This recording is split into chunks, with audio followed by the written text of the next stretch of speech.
Did I create that file? No. It is created by the post.php file itself. Let's open this post and check what is there.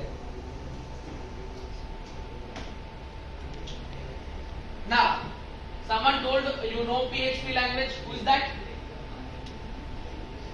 You know it? Okay. Can you just tell me what is happening here? Can you identify the code? It's a 13-line code.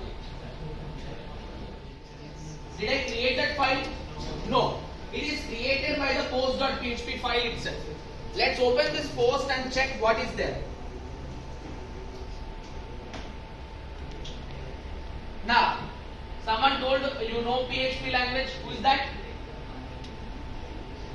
You know it? Okay. Can you just tell me what is happening here? Can you identify the code? It's a 13-line code. After this is done, sudo apt upgrade. These are the two commands you have to do in the initial things.